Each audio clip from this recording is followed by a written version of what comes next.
Join us as we search Alaska and beyond for mysterious creatures, featuring Beans Baxter and Rob Roy Menzies.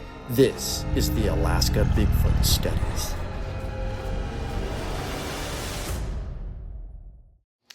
Hey guys, it's Chuke here. Welcome to the Alaska Bigfoot Studies. Well, I am very excited. I was supposed to already leave, but we got held up by the weather. Actually, the wind on the ocean was stopping us because we are taking a boat trip, but myself and Beans tomorrow are embarking on a Bigfoot expedition, roughly 30 miles at times from where Port Chatham is in south central Alaska on the Kenai Peninsula, which is probably the #1 hotspot for Bigfoot activity in my mind. So I'm very excited.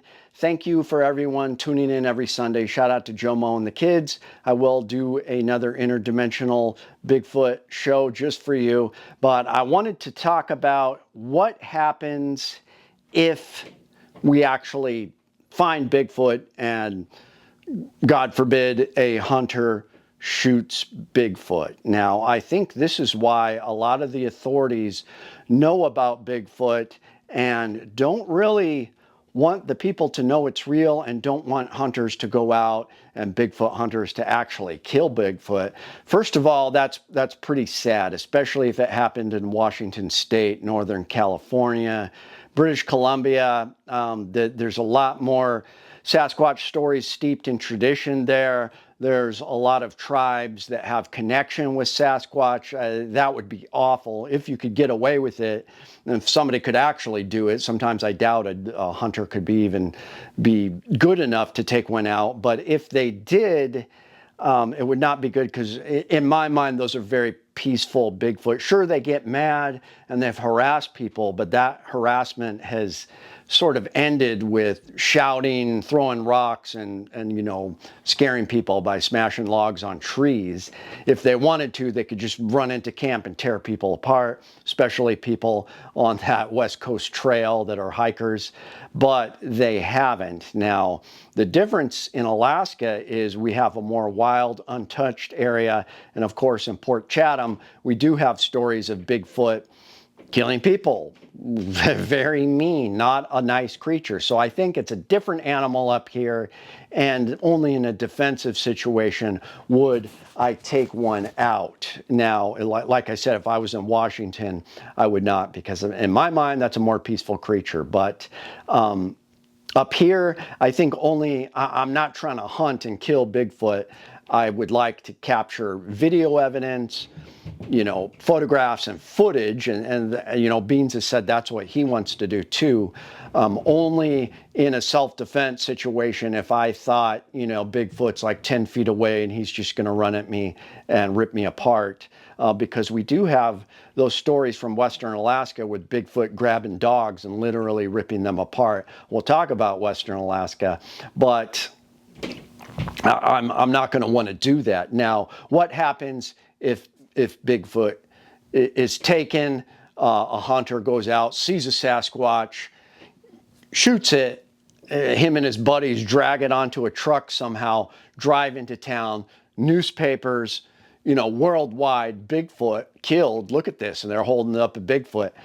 That would create a circus. Now you would have every redneck, every, you know, not you know, a good ethical hunter, but every, you know, just dirtbag hunter is going to go out and try to bag one, and that's not what we want. That's not what the authorities want, because then it's just going to be a free-for-all. In fact, in some states, I believe there's a law in Washington where it is illegal to actually kill Bigfoot, and I think that's a good rule, because otherwise, you know, people would just be a free-for-all. But it's going to change everything. It is going to change our understanding of the world, of the universe, and it's going to open up a lot of questions. How did they hide for this long? You know, there's the whole woo factor that I kind of tend to lean towards, interdimensional Bigfoot.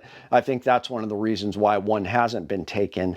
But if this does happen, everything's going to change. They're going to have to, every state will have to go back to their rule books and say, hey, you know, we're not going to have an open season for Bigfoot. We don't want people going out there, you know, people are going to shoot other humans accidentally. It's just going to be a madhouse, and that's not what we want. So, and also it's going to scare people because they're, you know, they're going to go out in the woods, and not only do they have to be afraid of mountain lions and bears, but now they got to be afraid of this smart, you know, ape-like, human-like creatures. So it just opens up a whole bag of worms.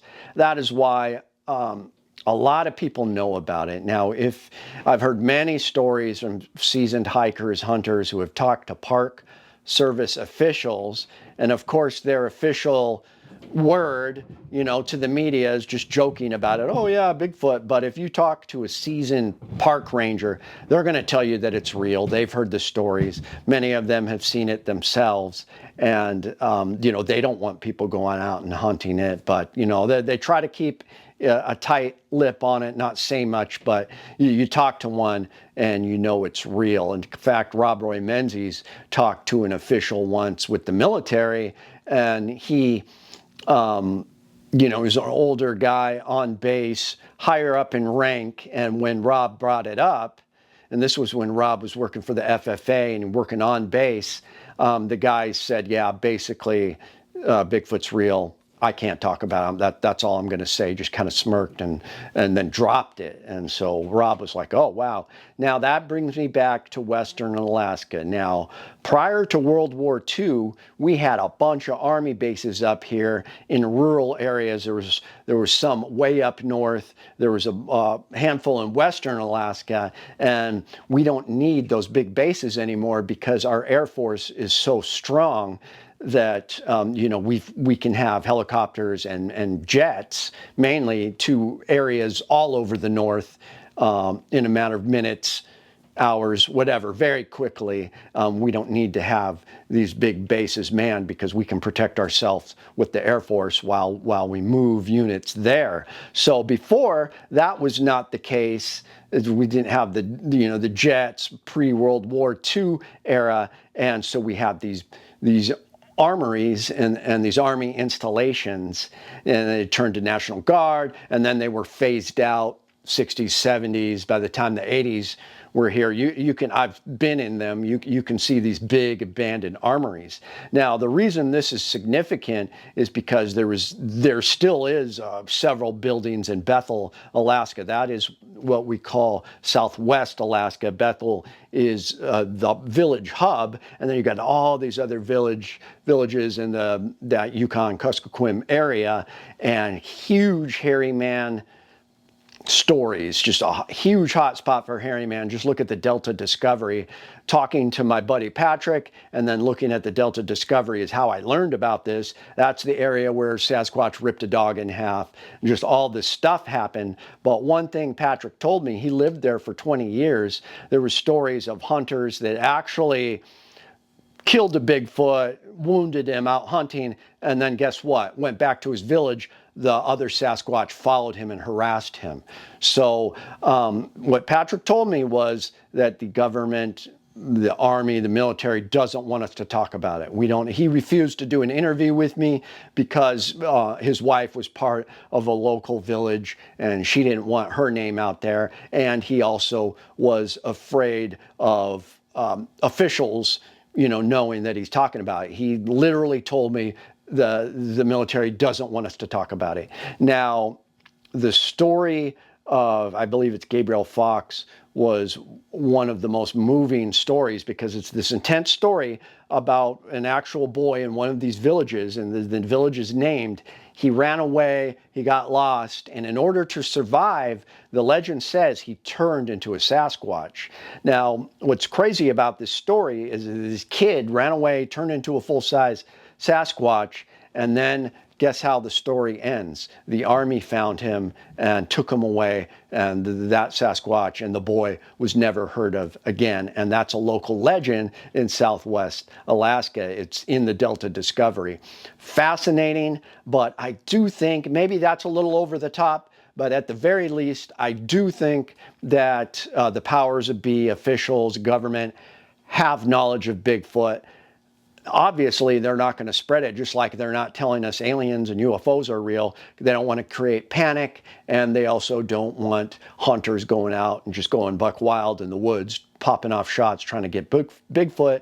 In a way, it's rightly so. I would like the truth to be known, but there's a correct way to do it, and I'm hoping that we're getting closer to that. Hopefully with our expedition here, we'll find something out. So thanks for tuning in. Let me know what you guys think down in the comments.